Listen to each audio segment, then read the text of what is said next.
मेरे पास जो पेपर है दैट इज मई जून 2025। सही है, एंड 42। सही है। और आई एम कब 00001 एंड 0001। ओके, आ जाओ। सो चलो भाई, प्लीज रीड कर लो। कौन है? आमना रीड कर सकती हो क्वेश्चन? यस आमना।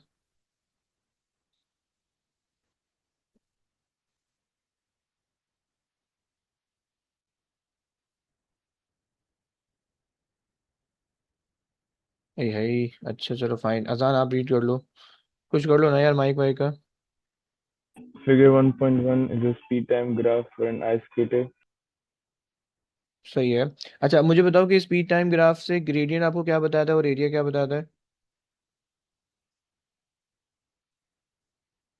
यस अजान। Area distance. Okay very good. आपने कहा कि भाई एरिया, डिस्टेंस और ग्रेडियंट। यस अजान। ओके, बच्चे बता रहे हैं ग्रेडियंट एक्सेलरेशन। आपने बेटा जरा इसमें आ जाओ, कमेंट सेक्शन में आ जाओ, जरा चीज़ें बताते रहना। Okay, acceleration. सही है। मुझे वन वर्ड या टू वर्ड आंसर दे दो। सही है। पूरा gradient is equal to acceleration ना भी लिखो। G R is equal to acceleration, इस तरह से करके लिख दो, मुझे समझ में आ जाएगा। सही है। तुम्हें बस रिप्लाई करना है जो क्वेश्चन रीड कर रहे हैं, और मुझे पर्सनल पे रिप्लाई करते रहो। सही है। या हाँ, जो क्वेश्चन रीड कर रहे हैं वो अब आंसर डायरेक्ट बताओ, और जो क्वेश्चन नहीं रीड कर रहा है वो पीछे बैठ के बताओ। ओके, आ जाओ। Motion of the skater between zero. हाँ जी अजान, क्या बोलेंगे आप?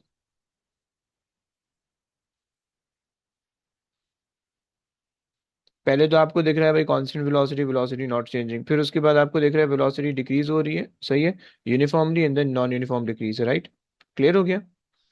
ये सजान समझ में आता है? जी जी जी सर। सही है। सो हम ये कह सकते हैं। अच्छा जनाब, फ्रॉम अच्छा 3 सेकंड तक ना। सही, सॉरी। सो 3 सेकंड तक हमारे पास कांस्टेंट स्पीड है।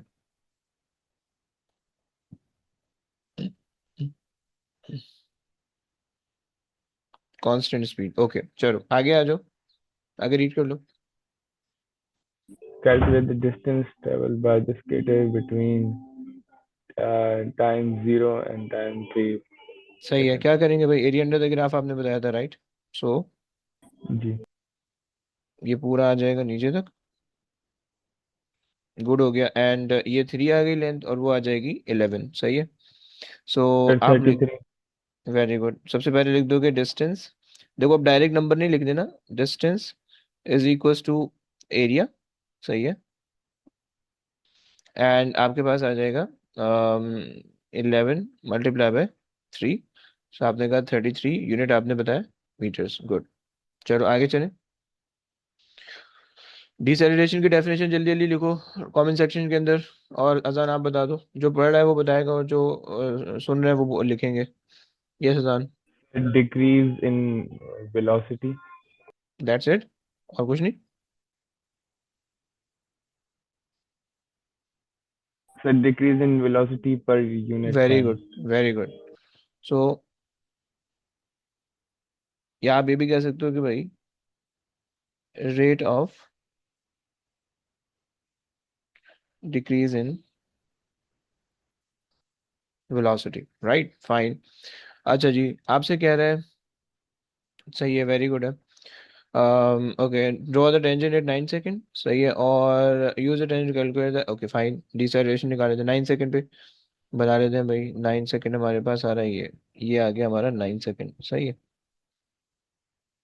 सही, इस पे हमने बनाया टेंजेंट। सही है। देखो मेक श्योर कि तुम्हारा जो है ना टेंजेंट टच होना चाहिए इस पॉइंट से सिर्फ। राइट? सही। और थोड़ा सा बड़ा टेंजेंट बनाओगे तो फिर उससे सही रहेगा। सही है। मैं अगर इसको थोड़ा सा ऊपर कर लूँ, ये आ गया मेरा टेंजेंट। ओके चलो। अच्छा, टेंजेंट की कोई भी दो वैल्यू उठा लो। सो एक तो हम ये वाली ले लेते हैं। सही है। एक तो हम ये वाली ले लेते हैं। सही है। और दूसरी हम उठा लेते हैं। सही है, ये मेरे पास आ रही है कितनी भाई? तुम्हारे पास आ रही है 1.246, 1.6 एंड 9, सही है। 9, 1.6, सही है। और सेकंड वाली वैल्यू क्या उठा लोगे भाई? मैं ले लेता हूँ, लेट्स से ये वाली वैल्यू ले लेते हैं, ये वाली, सही है। एंड दैट इज 10, 11, 11.245, सही है। सो 11.5 एंड कॉमा 0, सही है। ये दो वैल्यूज आ गई, सही है। सो तुम्हें देखो 3 नंबर दे रहा है, सही है। 3 नंबर दे रहा है, सो एक नंबर तो तुम्हें टेंजेंट ड्रॉ करने का है, सही है। टेंजेंट तुमने ड्रॉ कर दिया, तुमने कहा कि भाई gradient is equal to it's deceleration, सही है। एंड देन तुमने फिर उसकी वर्किंग दिखा दी, सही है। y2 - y1 divided by x2 - x1, सही है। सो हमें बस 11.5 माइनस, नहीं, 0 - 1.6, आप कर लो। 1.6 माइनस 0 और डिवाइडेड बाय, क्यों बोल रहा है भाई, डिवाइडेड बाय 9 - 11.5, 9 - 11.5, हाउ मच?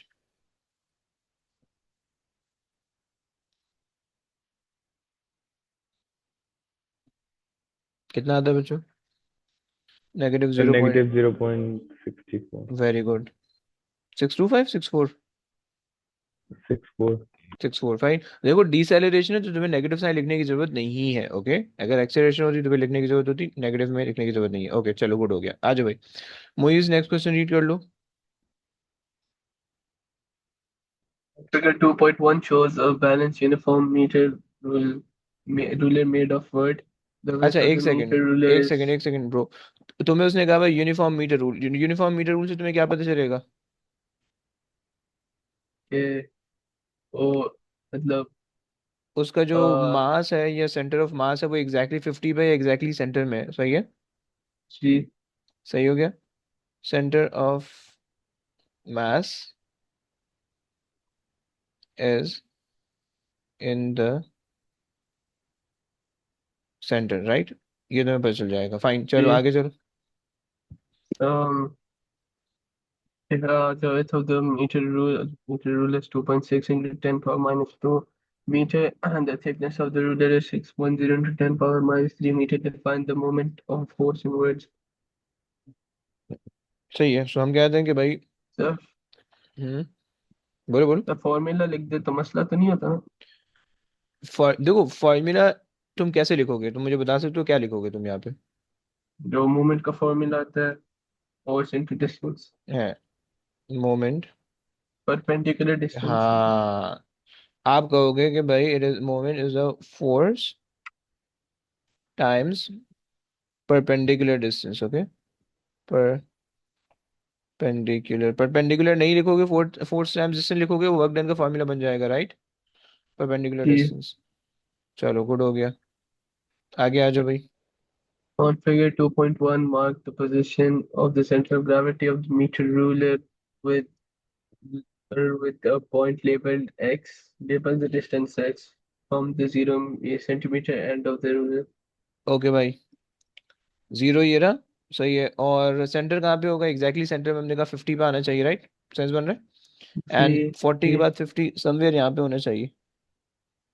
अगर मैं जी थोड़ी सी ये लाइन बना दूँ टिल्टेड, तो ये इस तरह से लाइन आ रही होगी, सही है।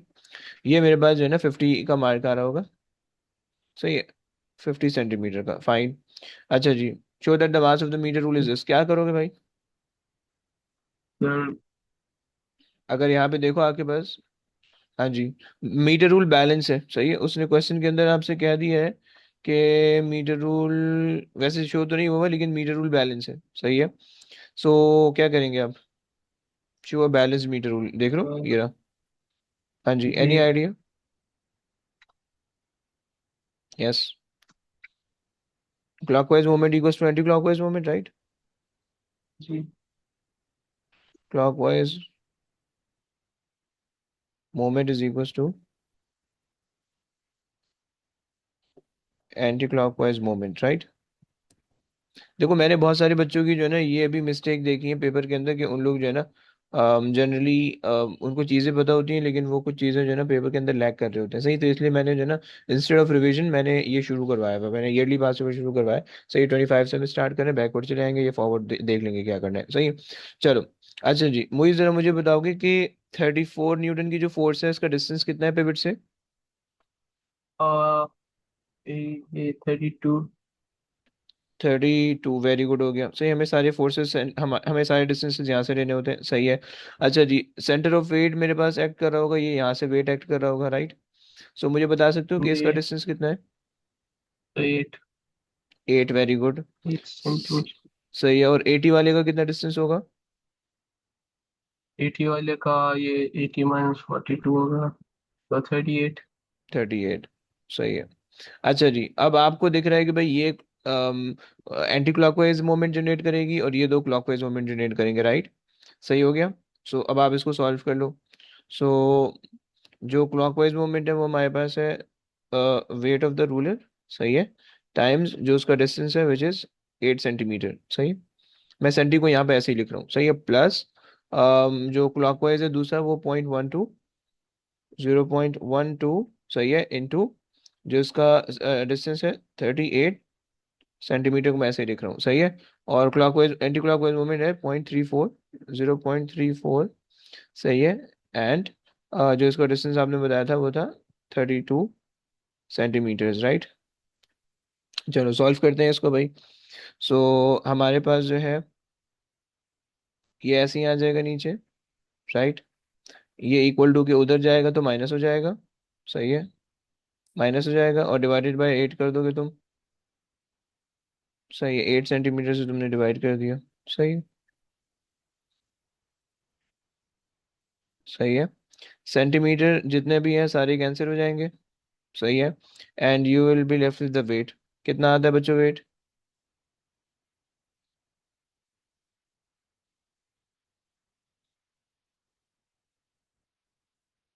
वेट कितना आ रहा है भाई? 0.79 ये। ओके, वेट तुम्हारे पास आ गया 0.79, ओके। और मास निकालने के लिए तुम क्या करोगे? Divided by 9.81। Divide by 9.8। Very good, one नहीं, वन नहीं। और ये वन जो है वो एज के अंदर आएगा, सही है। सो कितना हो गया? 0.0806, मतलब 0.081। ओके, सो 0.081। अब देखो एक चीज यहाँ पे याद रखना, देखो तुम्हें 3 नंबर का क्वेश्चन दिया है और शो दैट वाला क्वेश्चन है, सही है। देखो ये नंबर जो है ना जो जिस तरह से तुमने गेन करना है, 3 मार्क वाला क्वेश्चन है और शो दैट का क्वेश्चन है, तुम्हें ये स्टेटमेंट लाजमी लिखनी है, नहीं लिखोगे 1 नंबर जाएगा तुम्हारा, सही हो गया। क्योंकि शो दैट वाला क्वेश्चन है तो तुम्हें आंसर निकालने का नंबर नहीं देगा क्योंकि उसने आंसर लिख रखा है ऊपर, ओके।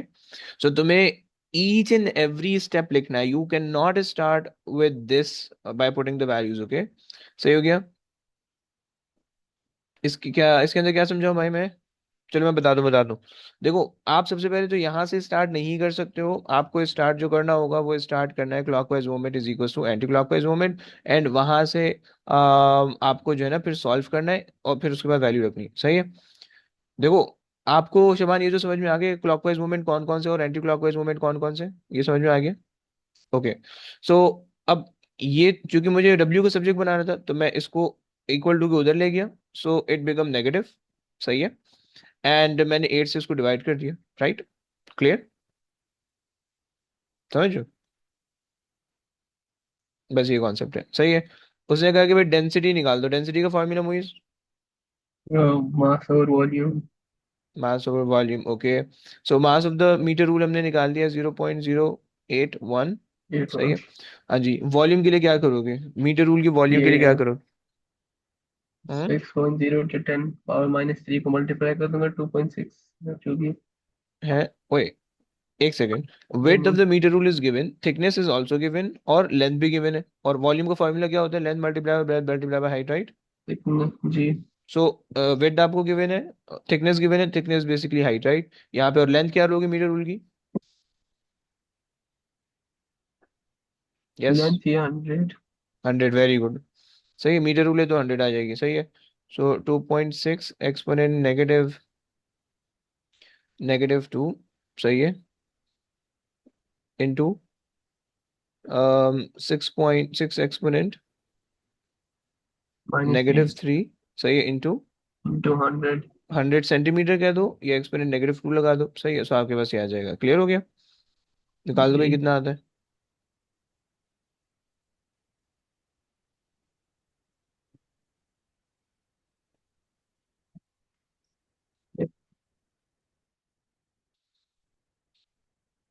How much? एक मिनट। ओके।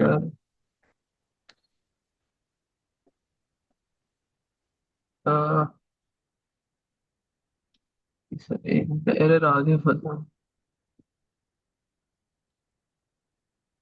भाई देखो ना, आप क्या कर रहे हो, 0.081 divided by 2.6 exponent -2 into 6 exponent -3, 5.1। Okay, into 5। 1। सही है। 519 आ रही है मेरी, 519 सही है। सो हम इसको 520 भी कह सकते हैं। सही है, 519 पॉइंट समथिंग थी। सही है, sorry sorry sorry sorry, 519.23, okay, 0.23 सही है। और यूनिट तुम लिख दोगे केजी मीटर -3। चलो डन हो गया। आ जाओ भाई शिवान, आगे रीड कर लो। मोमेंटम की डेफिनेशन तुम्हें पता है कि product of mass and velocity. आगे चलो भाई।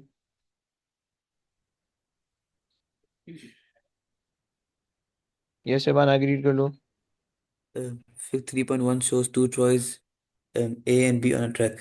The mass of train A is 0.45 kg and the mass of train B is 0.21. The trains do not have motors. Train A travels down the train towards train B and they collide. Immediately before the collision, the velocity of train A is 0.34 meters per second to the right and the velocity of train B is 0.12 to the left. The trains stick together when they collide. Calculate the velocity of the trains immediately after the collision. अच्छा, stick together में भाई masses के साथ क्या होता है? Uh, yes, combine combine हो जाते हैं। और वेलोसिटी क्या होती है? दोनों की सेम होगी, डिफरेंट होगी? in different. क्यों भाई? अगर स्टिक टुगेदर है, स्टिक टुगेदर होने के बाद तो दोनों अलग अलग जब कैसे हो सकती हाँ हैं? फिर सेम होनी सेम चाहिए। सेम। सही, हम्म, ओके। 4 नंबर दे रहे हैं, देखो 4 नंबर दे रहे हैं तो थोड़ा सा अच्छे करके वर्किंग लिखोगे तो तुम्हें आराम से नंबर मिल जाएंगे। सही है। तो तुम कह सकते हम्म, हो कि भाई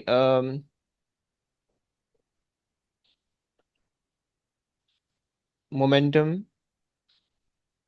before collision is equal to, लेकिन यहाँ पे after टोटल मोमेंटम लगाना जरूरी है। ओके, सो ठीक total momentum before, total momentum after after collision, right. चलो, अच्छा, अब हम्म, मोमेंटम बिफोर, अब देखो दोनों ऑपोजिट डायरेक्शन में ट्रैवल कर रहे हैं, so you also have to consider the direction. सही, एक का मास है 0.45, सही है, और ए का, और ए की वेलोसिटी राइट है, सो हम ले लेते हैं 0.34, सही है। प्लस बी का जो मास है दैट इज 0.21, सही है, और जो बी की वेलोसिटी है दैट इज नेगेटिव में हम ले रहे हैं इसको, राइट, yes 0.12, क्योंकि ऑपोजिट डायरेक्शन में, राइट। और after the collision they are combining together, तो दोनों के मासेस ऐड हो जाएंगे, 0.45 प्लस 0.21, सही है, into they will move with the same velocity. ये बहुत दफा क्वेश्चन रिपीट होता है, तो ये क्वेश्चन तुम्हें आना चाहिए। सही है। अब इसी को इस तरह से नीचे ले लो और डिवाइड कर दो। कितना आता है भाई? हाँ yes अगर तो पॉजिटिव में आंसर आएगा इसका मतलब है राइट वर्ड, अगर नेगेटिव में आएगा तो लेफ्ट वर्ड, सही। सो हमने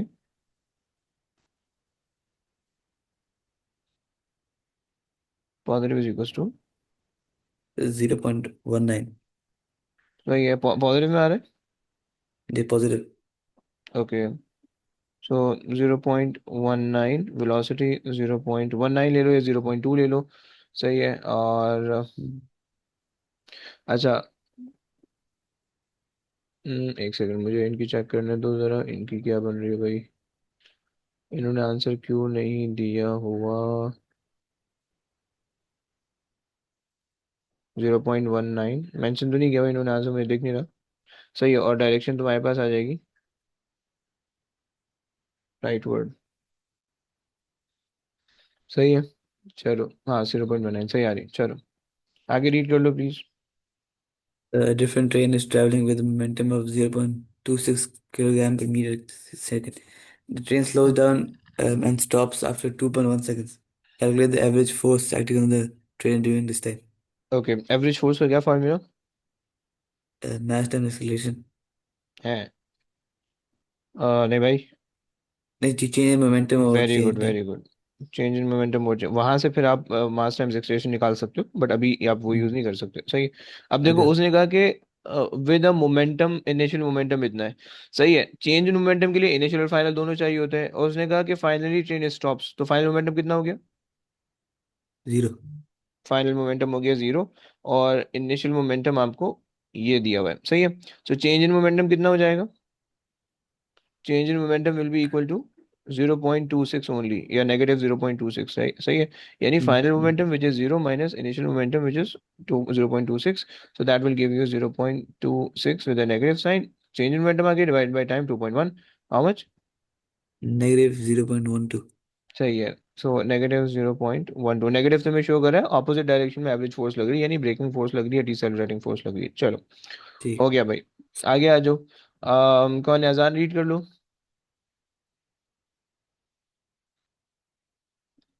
यस अजान रीड कर लो प्लीज। कहाँ गए?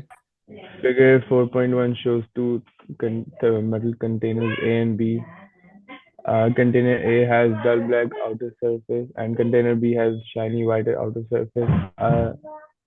A and B both contain very hot water at time zero. The temperature of the water in each container is recorded every minute. State which container has a larger temperature change over first 5 minutes. Explain your answer. Okay क्या explanation होगी भाई?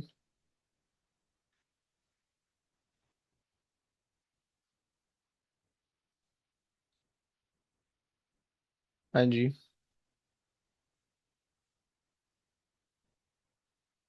देखो तुम्हें पता है कि black is a good conductor, black is a good radiator या emitter of heat.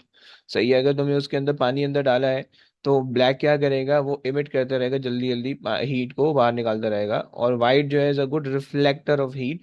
तो जो भी हीट होगी ना वो रिफ्लेक्ट होके वापसी अंदर आ जाएगी, वापसी अंदर आ जाएगी, तो बाहर नहीं जा पाएगी। राइट। सो हम ये कह सकते हैं कि भाई हमारे पास जो है black is good emitter of heat. Okay. Um. So the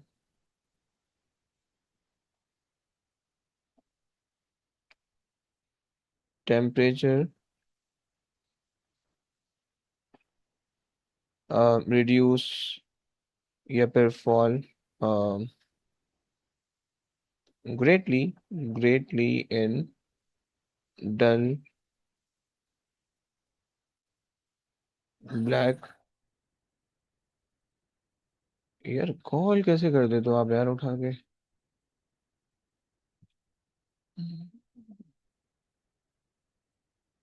in dull black. यार नहीं खोलना ना इसको। क्या खोलना? ओके इन डल ब्लैक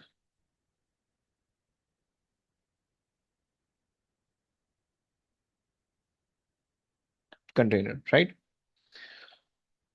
सही हो गया। ये तो हमारे पास का पूरा रीजन हो गया। चलो आगे आ जाओ भाई।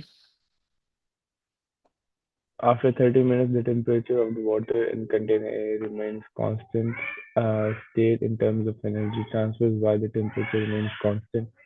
हम्म हीट फ्लो कब तक होती रहती है, क्या ये तुम लोग ही बता Sir, सकते हो? maybe because the rate of transfer hmm of energy from the container is to what? to hmm equal to the rate of transfer of energy to the container. Okay very good. मतलब अंदर से वो मतलब जाने का और आने का इक्वल हो गया, यानी बाहर वाला जो सराउंडिंग का जो टेम्परेचर है, सराउंडिंग की जो हीट है और कंटेनर की जो हीट है, जब वो मैच हो जाएगा तो फिर कोई फ्लो नहीं होगा। सही है। सर तुम इसको, चूंकि इन्होंने हीट हीट के टर्म में कहा है, तो हम ये कह सकते हैं कि भाई the rate of flow of heat from the container is equal to the rate of flow of heat to the container. Good. आगे चलो.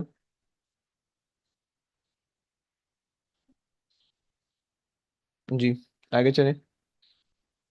The experiment is repeated without lids on the container. State which name of the additional method of energy transfer that. Yes, पहले तो आपने पूरा उसको भरा हुआ है. सही है. तो यहाँ पे सिर्फ मेनली आपके पास जो है ना वो रेडिएशन हो रही होगी, कंडक्शन वगैरह. सही है. अच्छा, आप कह रहे हो कन्वेक्शन हो रही है. Very good. सही है. चलो, कन्वेक्शन हो रही है. सही है. आगे आ जाओ भाई. कन्वेक्शन. सही है. चले आगे चले. यस हम, यस अजान. Figure 4.2 shows a metal pan with a wooden handle. Explain why there is much greater rate of transfer of energy through the metal than through the wood. Hmm. Explanation बहुत आसान सा है भाई. So metal is a good conductor. Okay. Would is a bad. Okay fine. And उसके अंदर क्या क्या चीजें ऐसी होती हैं कि जो उसको गुड बना रही होती हैं?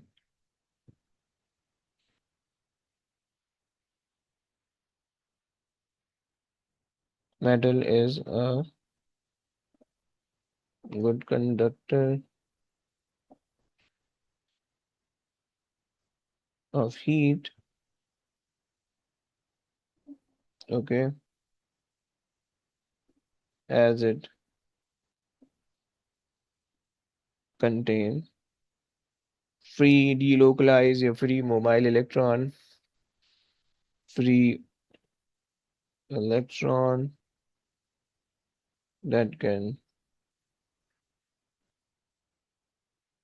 that can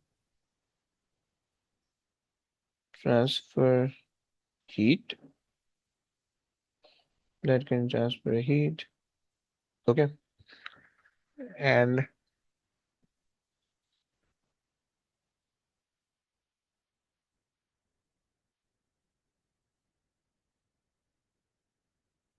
अच्छा जी. सही है. अच्छा, इलेक्ट्रॉन जो हीट ट्रांसफर कर रहे होते हैं वो आपके पास अम, सही है. मूवमेंट की वजह से हमने चलो कह दिया इलेक्ट्रॉन. सही है. और ये तो तुम ये कह सकते हो कि सही, चलो सही, काफी है. And also due to the vibration of metal ions. Right. लेकिन वुड के अंदर, बट इन वुड आपके पास क्या होगा? Energy transfer is only due to, आप इसको कह सकते हो कि भाई मेटल लैटिस वाइब्रेशन कह सकते हो. सही है. यानी आपके पास जो पॉजिटिव आयंस होंगे वो ऑसिलेट कर रहे होंगे, मूव कर रहे होंगे, उसकी वजह से हो रहा होगा. सही है. चलो, हो गया. आगे आ जाओ भाई. um, describe an experiment to determine the speed of the sound in the state apparatus required for the measurement taken, and how to calculate the speed of the sound in the air from the measurement. Draw the label. अच्छा जी. मैं यहाँ पे जो है मेरे पास कुछ चीज़ें बनी हुई है, मैं उसको डायरेक्ट वो कर देता हूँ, पेस्ट कर देता हूँ. सही है. अम, यहाँ पे होगा ये रहा.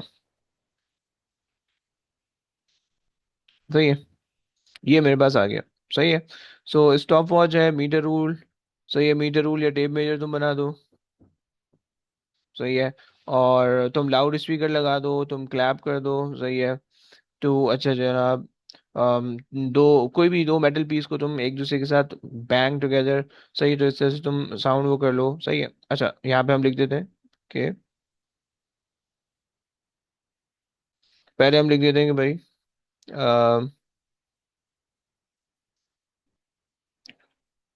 2 persons are standing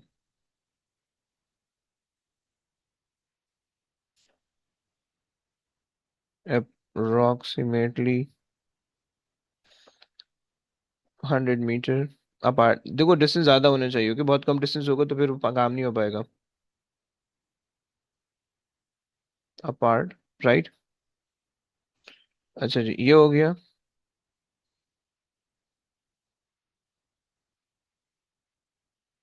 एंड हम कह सकते हैं उसके बाद के measure their separation using tape measure, सही है। Using tape major, fine. क्योंकि मीटर रूल तकरीबन छोटा पड़ता है तो हम जनरली टेप मेजर से हम वो कर लेते हैं, सही है। मीटर रूल बहुत मतलब बहुत अनकन्वीनियंट होगा, सही है, इनकन्वीनियंट होगा। अच्छा जनाब, उसके बाद जो है ये हमारे पास हो गई, दूसरी बात हो गई। अच्छा फिर उसके बाद तीसरी चीज़ ये है, हम ये कह सकते हैं कि भाई 1 person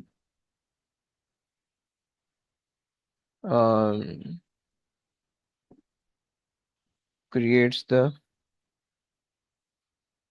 sound by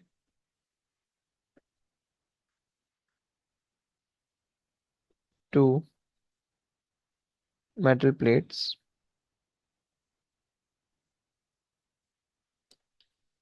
hitting together, okay, and the other person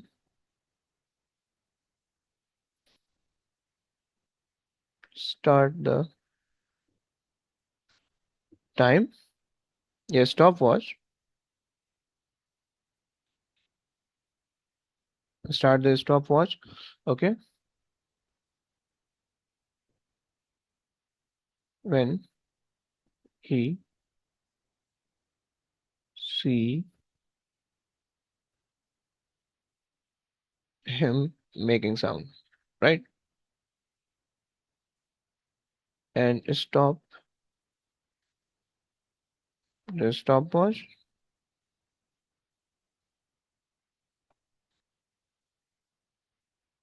when uh the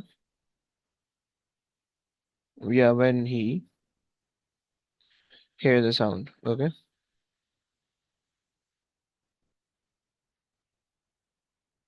सही हो गया। तुम्हारे पास डिस्टेंस आ गया, तुम्हारे पास टाइम आ गया, तुम क्या कर दो भाई, divide the distance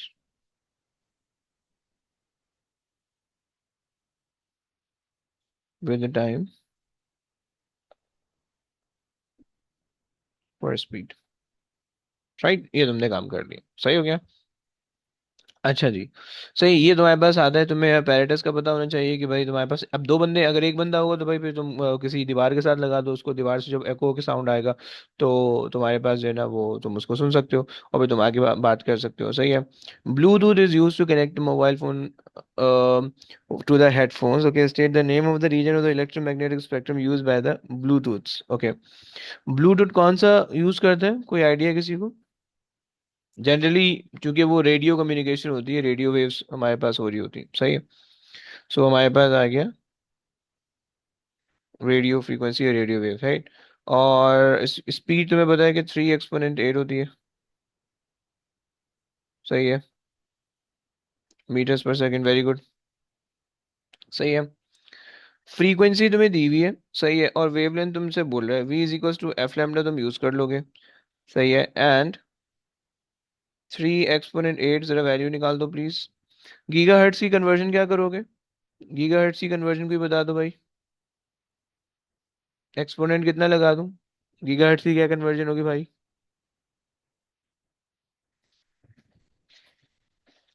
anybody?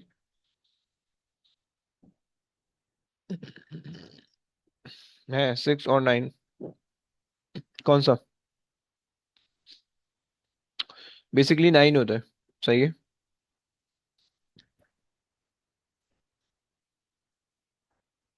0.12.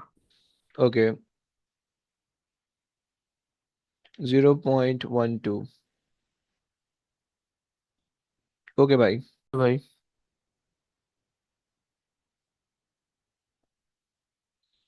Figure 6.1 is a full-size diagram of a lens and an image of an object. The focal length of the lens is 3 centimeters. हम्म, सही है जनाब। क्या करें भाई, फोकल पॉइंट के लिए क्या करें?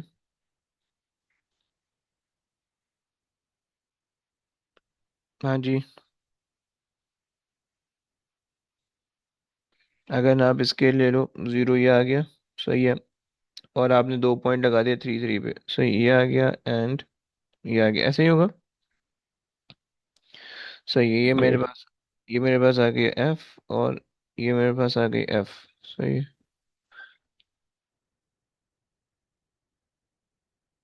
अच्छा भैया ऐसा है, चलो,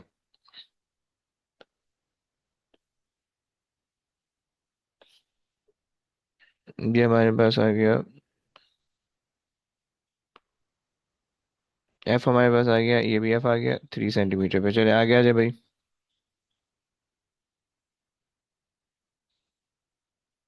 टू लोकेट द ऑब्जेक्ट, सही है। क्या कौन कौन सी दो रेस किस तरह से ड्रॉ करेंगे भाई?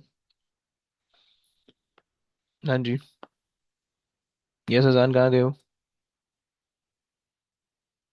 जी सर, वापस से पूछना सर वो क्या? हम्म,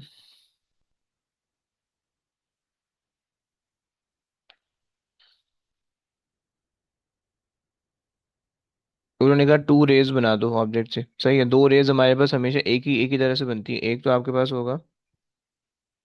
सर एक होएगा वो सीधा प्रिंसिपल एक्सेस से एंड पे जाएगा, फिर एक है कि यहाँ से हम्म, लेंस पे जाएगा, फिर सही है, डाउनवर्ड फ्रॉम द फोकल। सही हो गया। बदतमीजी कर रहे थे यार। सही है, और यहाँ से कहाँ से मैं इसको इंटरसेक्ट करूँ? फोकल लेंथ से, राइट, यस। सही हो गया।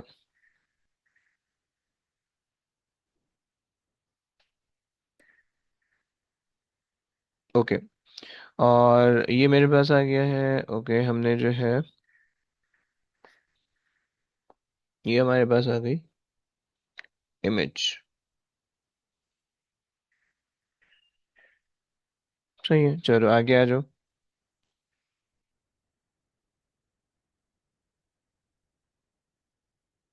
The object is moved so that it is 6 centimeters to the left of the lens. State one characteristic of the image formed when the object is in this position.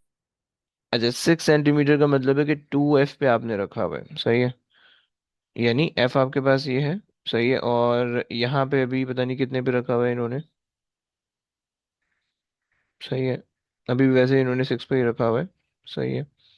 और आपके पास एक characteristic ये होगी कि भाई हमारे पास रियल इमेज बन रही है, इन्वर्टेड बन रही है, दो हमें दिख रही है, सही है। और तकरीबन सेम साइज की भी दिख रही है, सही है। तो हम ये लिख सकते हैं कि भाई रियल और इन्वर्टेड,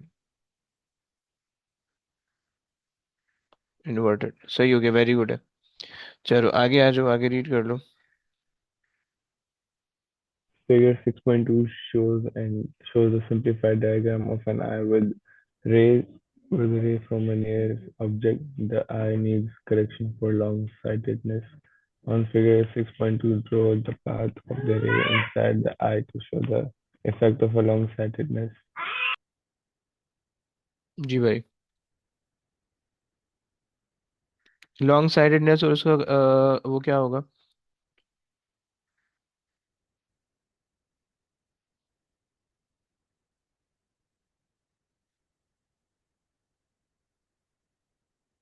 कैसे इमेज बनाओगे लॉन्ग साइटेडनेस की?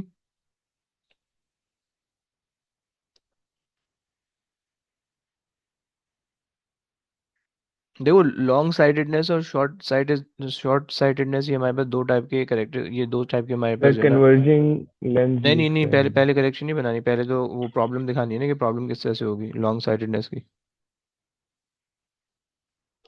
देखो, आपका रेटिना यहाँ पे आपको दिख रहा है, राइट? और लॉन्ग साइटेडनेस में क्या होता है कि वो रेटिना से पीछे इमेज बन रही होती है, ऐसे ही होता है। सही है। सो हमारे पास जो इमेज बन रही होती है वो इस तरह से पीछे जाके बन रही होती है, सही है। ये इस तरह से बन रही है, सही। पहले तो आपको रेज बनानी है ना, कन्वर्जिंग रेज बनानी है। सही है। सो ये आपने बना दिया।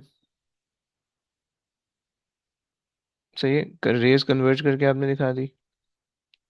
सही। This is basically the problem. सही है, जो कि मेरे पास थी लॉन्ग साइटेडनेस की, राइट? कि रेज जो है वो कन्वर्ज हो रही है बैक ऑफ द रेटिना पे कन्वर्ज नहीं हो रही है, right? Now they are saying कि lens is use to correct the long sightedness, draw the suitable lens correction. Okay, अब इसके लिए आप बताओगे ये क्या लेंस यूज करोगे? हाँ जी। Sir converging lens. Converging lens, okay. ये, राइट? सही हो गया। एनी प्रॉब्लम गाइस, समझ में आ गया? सही। यहाँ के पास लॉन्ग साइटेडनेस है और शॉर्ट साइटेडनेस भी होगी, वो उसमें रेटिना से पहले इमेज बन रही होती है, राइट? यहाँ पे जो है ना, ये इस तरह की तुम लोग की दो इमेज तुम लोग को दिख रही होगी, यहाँ पे दिख रही होगी ये। सही है, दूसरी इमेज आई विश कि तुम देख पा रहे हो, ये तुम्हें दिख रही है इस तरह से। खैर, आ जाओ आगे, आ जाओ, चलो हो गया, क्वेश्चन हो गया। आ जाओ भाई, कौन रीड करने वाला है? मूवीज रीड कर लो भाई। State what is meant by an electric field. Okay, क्या कहेंगे? So, where all charges experience force. हाँ, क्या क्या क्या?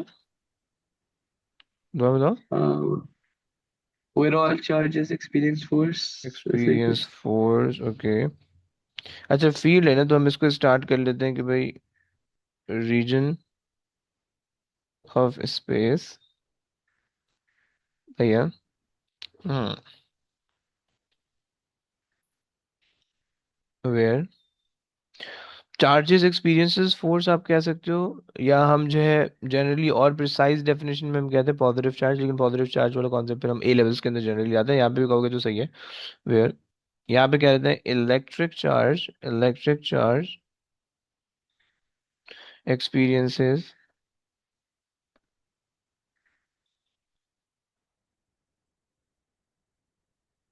Force, okay.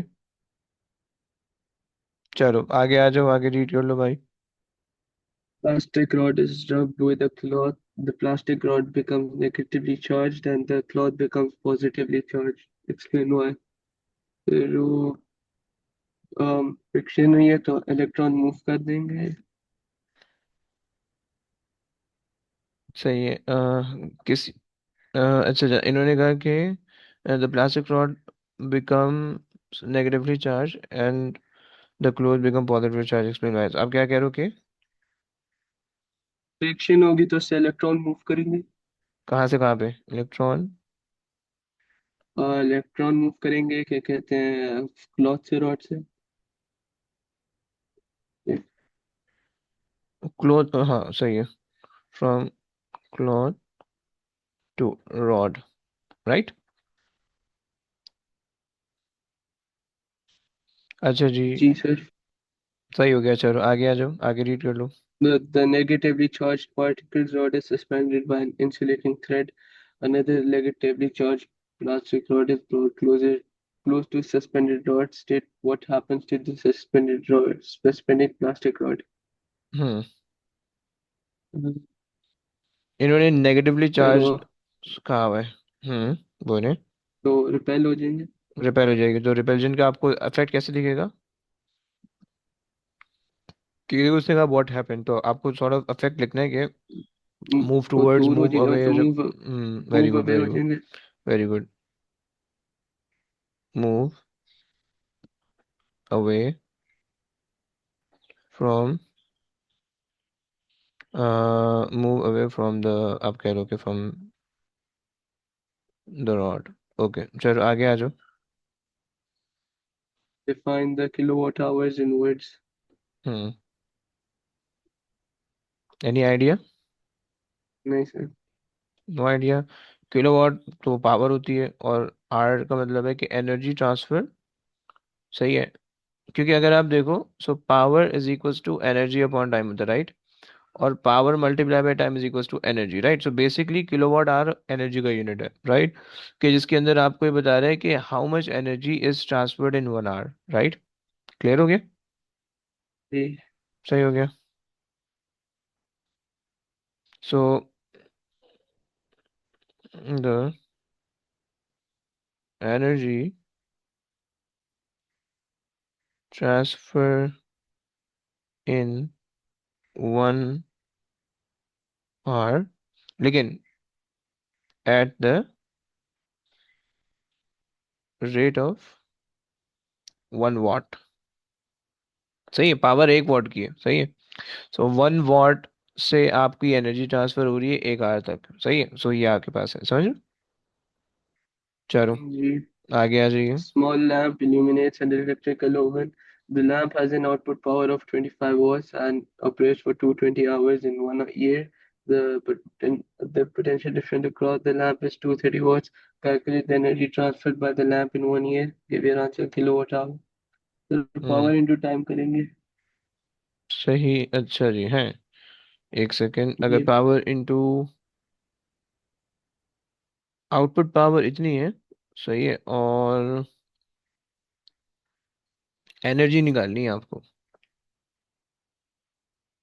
चलो फाइन, आप कह रहे हो कि पावर भाई, पावर टाइम्स टाइम अगर हम कर दें। सर बट पहले वॉट को किलोवाट में चेंज करना पड़ेगा। सही है।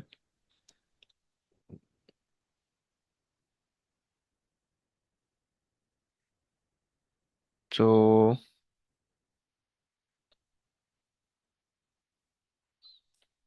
चलो, अच्छा करंट, अच्छा वोल्टेज करंट तो फिर आगे हम इस्तेमाल करेंगे, सही है। सो 25 डिवाइड बाय 1000 तुमने कर दिया, ये तुम्हारे पास आ गया किलोवाट। सही है। और तुम उसको मल्टीप्लाई कर दो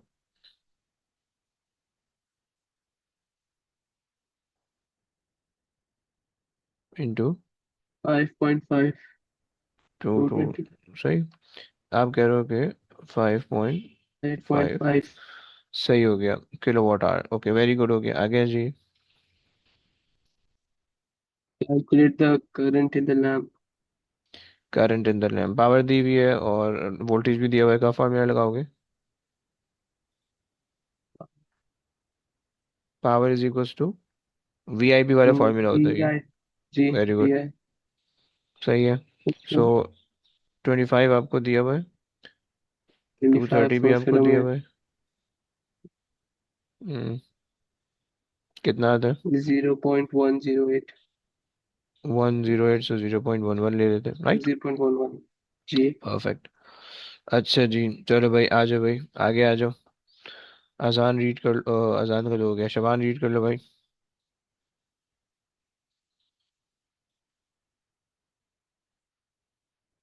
Figure 8.1 shows a simplified diagram of the AC generator. Say the name of the component.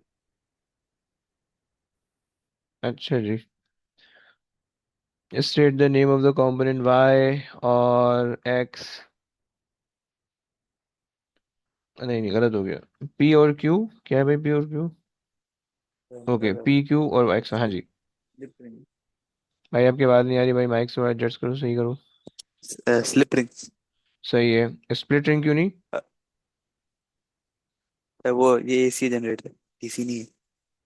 ओए ओए, सही है। ओके, एंड स्प्लिट रिंग बीच में से एक ही रिंग होता है, बीच में से कटा होता है। स्लिप रिंग दो दो अलग अलग होते हैं, सही। ओके, सही है। और एक्स वाई क्या कहोगे भाई? ये बैटरी, कार्बन बैटरी। सही है, आगे चलो भाई। Explain why EMF is only induced when the coil is turning. Hmm. Because the change in magnetic flux. Okay. um turning coil causes the uh magnetic flux, to cut the magnetic, causes, um to cut the magnetic flux linkage. सही हो गया ना? Linkage. सही है. और फिर उसकी वजह से जो है ना, magnetic flux linkage, which so EMF induces. सही है. स्टेशनरी में ये नहीं हो सकता. Okay. State one possible change that causes a large EMF to be induced. Hmm. Use stronger magnets okay. or और. also increase number of turns of coil. सही है. Any other?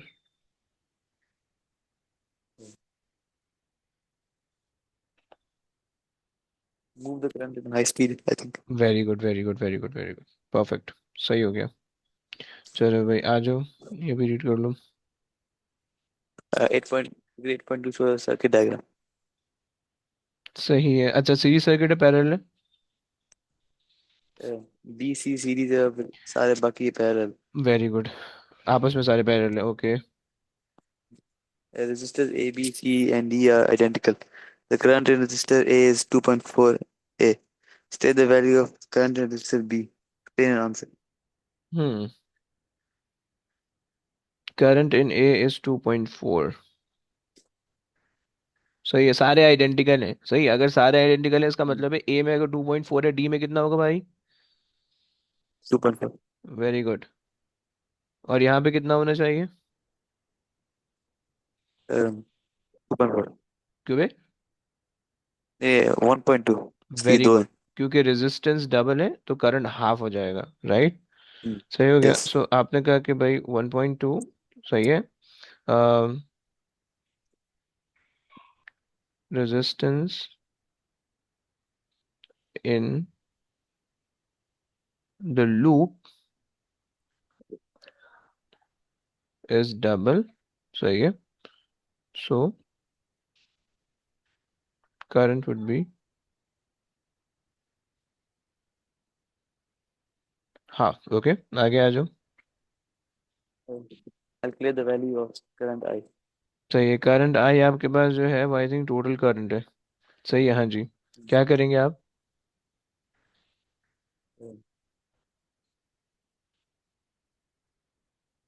यस. ऐड करेंगे सबके. Very good. सारे current पीछे से आ रहे हैं, सबको ऐड कर दोगे. सही है. 2.4 एक पाथ में. सही है. प्लस 2.4 एक और पाथ में, प्लस 1.2 इसमें. सही है. तो कितना हो जाएगा? 6.0 एम्स. राइट. चलिए आगे आ जाइए. The reading on the voltmeter is 5 volts. Calculate the resistance of resistor A.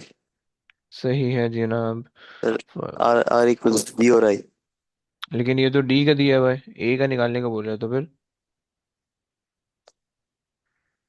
Uh, है ना? ऐसा नहीं होगा. hmm. क्या उसने कहा है कि the reading on the volt meter is 5 volt. सही है. और वो ए का बोल रहा है, और वोल्ट मीटर तो डी पे लगा हुआ है. तो फिर क्या लॉजिक? So, बच्चे पैरेलल के अंदर है ना, तो जो डी पे होगा वही वोल्टेज ए बी सी का भी हो, ए बी का भी होगा, और वही ए का भी होगा. राइट. सो यानी ये 5 वोल्ट यहाँ पे भी ड्रॉप होंगे, ये 5 वोल्ट इन दोनों के क्रॉस भी ड्रॉप होंगे, ये इसके क्रॉस भी ड्रॉप होगा, और वही 5 वोल्ट बेसिकली वोल्टेज बैटरी का भी है. राइट. समझ रहे हो आप? अच्छा, okay. Hmm. सही है ना? सो पैरेलल का ये मकसद होता Okay. है. अच्छा जनाब. So V is equal, although आपने फॉर्मूला कॉन्सेप्ट सही लगाया था, लेकिन उस कॉन्सेप्ट के पीछे, उस फॉर्मूला के पीछे जो कॉन्सेप्ट है ना, वो आपका मिसिंग था. सही है. So 5 divided by 2.4 is equal to R. How much? 2.1 2.1 ohms. Good हो गया. ohms. चलो आ जाओ भाई. आपने आपका माइक सही नहीं हुआ कि अभी तक? यार माइक सही करो ना यार, तुम लोग को रीडिंग करनी है भाई, कुछ भी करके। आज अभी एजान रीड कर लो, आप रीड कर लो। State what is meant by background radiation. हम्म। क्या होती है बैकग्राउंड रेडिएशन भाई? Sir, the type of radiation that is always presented in the environment. Very good, सही है। Radiation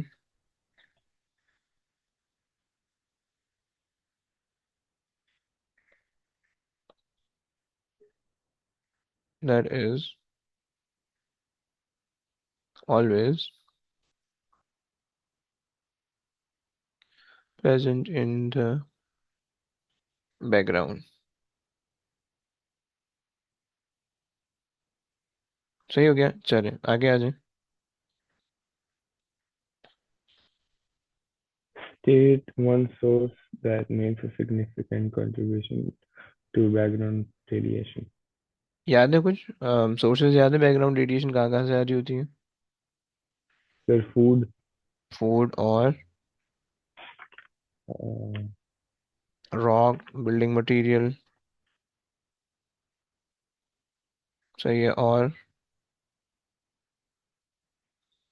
cosmic rays, very good, और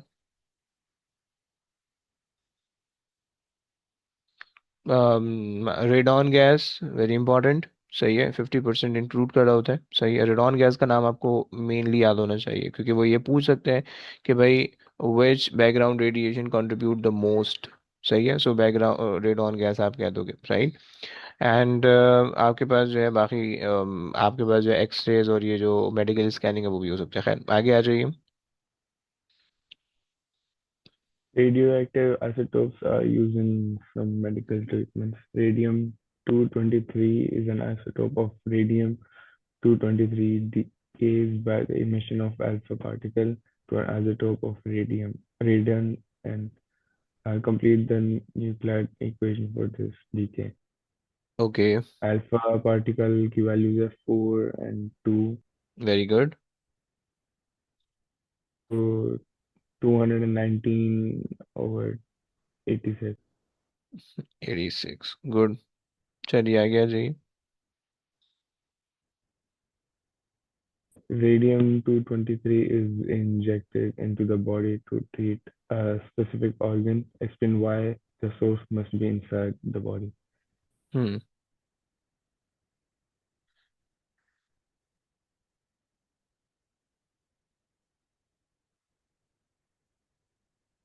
यस, सर ये वाला नहीं। ये समझ में आ रहा है? देखो हमारे पास इन सब मेडिकल ट्रीटमेंट, सही है।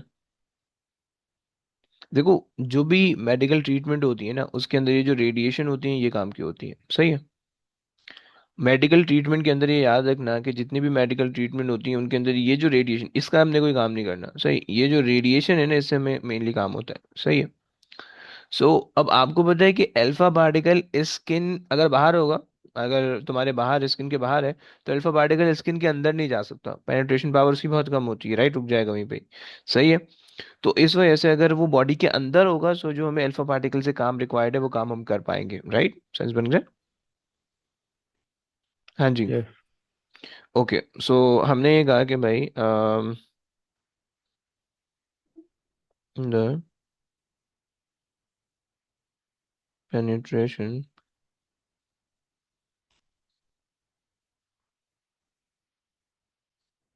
Power of alpha is very weak. सही है। सो हम ये कहते हैं कि भाई it will, so it stop by the skin when outside, and the treatment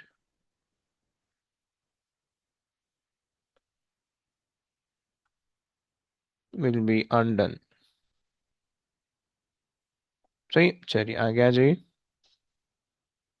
An isotope of technetium is injected into the body to detect cancer in one of the organs. The half-life of the isotope is 6 hours and it decays by emitting gamma radiation. The radiation is detected outside the body. Explain why a source of gamma radiation is used. Hmm.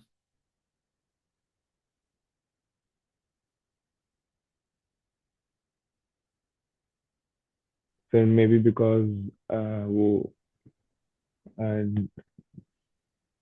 Negative होते तो और नहीं मतलब negative नहीं मतलब वो पास कर सकते बॉडी को सही इजीली. है, सो बॉडी से पास हो सकते हैं, तो आप बेसिकली हम क्या कर रहे होते हैं, हमारे पास जो है यानी हमारा जो डिटेक्टर होता है वो बॉडी के बाहर लगा होता है, तो वो बॉडी से पास थ्रू होके बॉडी के बाहर आके डिटेक्ट हो सकती है, राइट। Yeah. सो हम ये कह सकते हैं कि भाई अच्छा एक चीज़ जो है ना मुझे गलत लग रही है, एक सेकंड बता दो। खैर, तो हम ये कह सकते हैं कि भाई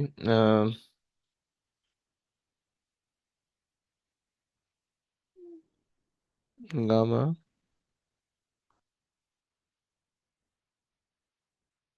radiation can be pass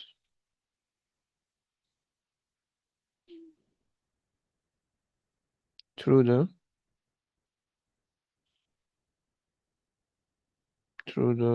body outside. सही सही। जबकि दूसरी जो है वो, अच्छा एक सेकंड, ये दूसरी जो है वो अंदर ही रुक जाएंगे, तो इस वजह से हम उसको यूज नहीं कर सकते, सही है। अच्छा, इन्होंने यहाँ पे कहा कि radium radium 223 is injected into the body to treat the specific organ। सही है। अच्छा जनाब, जब रेडियम डिके होगा, सही है, और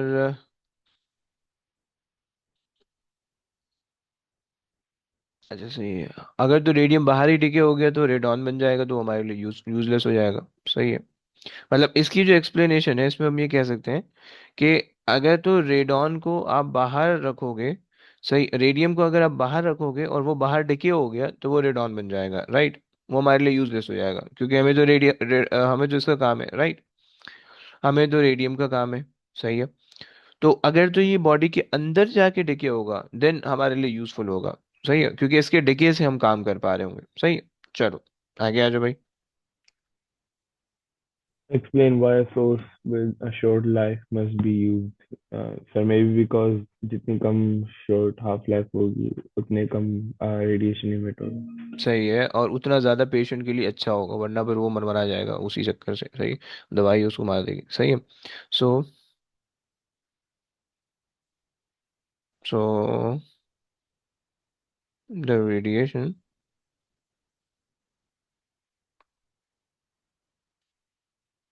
emitted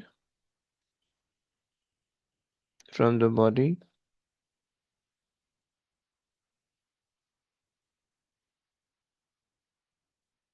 decreases rapidly। सही हो गया। और तुम यहाँ पे the rate of radiation emitted भी तुम लगा सकते हो, सही है। चलो भाई आ जाओ, प्रॉब्ली लास्ट क्वेश्चन, यस। आ जाओ भाई, इसके बाद मैंने होमवर्क देना है, वो होमवर्क लेके जाना है, ऐसे नहीं भागना। आ जाओ भाई, आगे चलो, आगे रीड कर लो। कौन है, मूवीज रीड कर लो भाई। The table 10.1 shows data for planet A, B, C, and D. State and explain which one of these planets is closest to the sun. हाँ जी। Uh, Planet B. Planet B क्यों भाई? तो क्योंकि उसका kilometre सबसे कम डिस्टेंस जो है। ये तो, लेकिन ये डायमीटर की क्या चीज़ है? Okay, planet surface temperature diameter, diameter तो नहीं देख सकते हो आप, है। और उसका हाईएस्ट टेम्परेचर भी है हाँ, जो very good, closest to the sun. Very good, ये बोलोगे आप, सही, क्योंकि डायमीटर तो प्लेनेट का अपना ही है, वो तो प्लेनेट के साइज को बता रहा होगा, सही है। ओके। सही हो गया, सो आप ये कहोगे planet B planet B as it has highest surface temperature. चले आगे चले.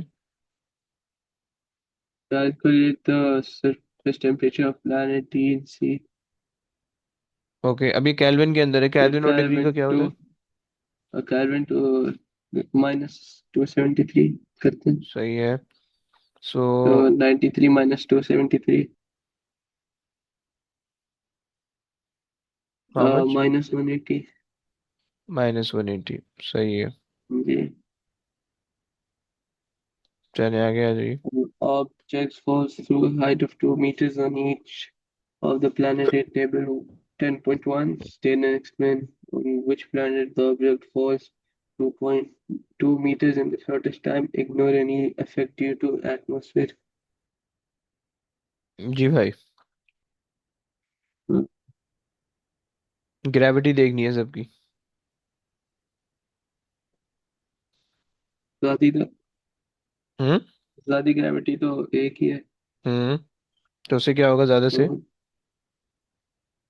वो अपने आप पास पुल करेगा तो उधर ही सब गिरेगा. Very good, very good.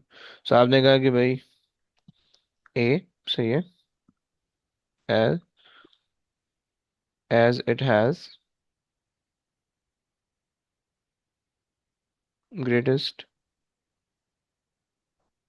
field, so object fall with larger acceleration, right, in a smaller amount of time. चलो आगे आ जाओ. Figure 10.1 shows some of the stages in the life cycle of a massive star. A massive star expands to an red supergiant, Red to a supergiant, okay. supernova, the nebula which contains hydrogen, leaves behind a black hole और फिर एक black hole होता था और दूसरा पता नहीं. Neutron star वगैरह. सही है. अच्छा जी, सो एक आपने कहा कि भाई रेड जाइंट. सुपर जाइंट होगा ना? जी. जाइंट और सुपर जाइंट में फर्क होता है. ओके. सही है. रेड जाइंट तब बनेगा जब मैसिव स्टार, जब नॉर्मल स्टार होगा जिसका मास सन के बराबर है. मैसिव स्टार जिसका मास सन से ज्यादा है, तो उसका जो है वो पहले वो ब्लू हीलियम स्टार होता है, हीलियम बर्निंग स्टार होता है, फिर रेड सुपर जाइंट बनता है, और फिर उसके बाद जो है जब सुपरनोवा होता है. सो अच्छा जनाब, उसके बाद विच कंटेन, आप क्या कह रहे हो? हाइड्रोजन. सही है. सही है, या फिर आप हैवी एलिमेंट भी कह सकते हो. सही है. अच्छा जी. ओके. ओके. ब्लैक होल कहा और था मैंने. ओके. अच्छा जी, ब्लैक होल.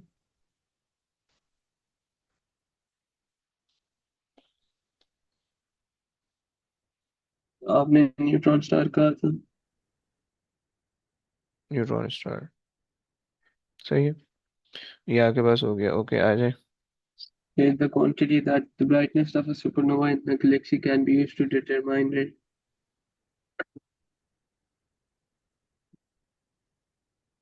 हम्म. distance. लेकिन किस चीज़ का? Uh, uh, let's say galaxy करते. गैलेक्सी का, yes. So distance of earth या डिस्टेंस ऑफ गैलेक्सी फ्रॉम अर्थ. सही है. चलो, पेपर तो हो गया. अब जरा होमवर्क सुन लो, फिर उसके बाद निकल लेना. हमने देखो मई जून 2025 के पेपर किया है 42, राइट. तो हम लोग का होमवर्क है मई जून 2025 का. तुमने वेरिएंट करना है 41. सही है. एंड 43. सही है.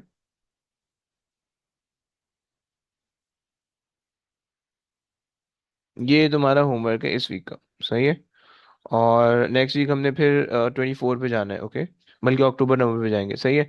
सो ये होमवर्क करके आना, और भाई देखो होमवर्क करोगे तो उसका पीडीएफ बना के मुझे भेजोगे, या तो तुम प्रिंट आउट निकाल लो अगर निकालना चाहो तो, प्रिंटर तुम्हारे पास है, या फिर बुक ले लो ईयरली पास पेपर की, सही है। या अगर तुम और डिजिटल फॉर्म में करना चाहते हो किसी भी तरह करके भेज दो, सही है। लेकिन मुझे पूरा प्रॉपर इसका सॉल्यूशन चाहिए, और वो तुम मुझे भेजोगे कंप्लीट करके, सही है। कंप्लीट करोगे पहले, फिर मार्किंग की से चेक करोगे, सही है। जो नॉर्मल जो क्वेश्चंस वगैरह हैं जिनके न्यूमेरिकल सॉल्यूशन है, वो तो तुमने मार्किंग की से सारे चेक करने हैं, सही है। जो जितने भी न्यूमेरिकल आंसर है वो सारे तुम मार्किंग की से चेक करोगे, और जो थ्योरी वाले आंसर है वो मुझे भेज दोगे, सही है। मतलब पूरा पेपर भेजोगे, थ्योरी मैं चेक करूंगा, न्यूमेरिकल तुमने मार्किंग की से चेक करनी है, सही है। और अगर कोई प्रॉब्लम होगी तो मैं वहाँ पे तुम्हें हाईलाइट कर दूंगा, सही है। सो ये करना है, और ये दो पेपर मुझे मिल जाने चाहिए नेक्स्ट वीक से पहले पहले, ओके, सही है। तो ये है, अब यहाँ से जो है ना हमने कोशिश करना है कि एटलीस्ट 10 साल के पास पेपर अगर हमारे हो जाएंगे पेपर से पहले पहले, सही है, विद ऑल वेरिएंट्स, तो फिर हमारे लिए थोड़ा सा ना बेनिफिशियल होगा, सही है। चलो, और कोशिश करनी है नेक्स्ट क्लास में हम इंशाल्लाह दो पेपर करेंगे, एक क्लास में एक पेपर होना चाहिए, अभी आधे एक क्लास में आधा पेपर ऐसा नहीं होना चाहिए, सही है। सो नेक्स्ट क्लास से इंशाल्लाह जो है ना थोड़ी लंबी क्लास करेंगे, पूरा पूरा पेपर करेंगे, सही है।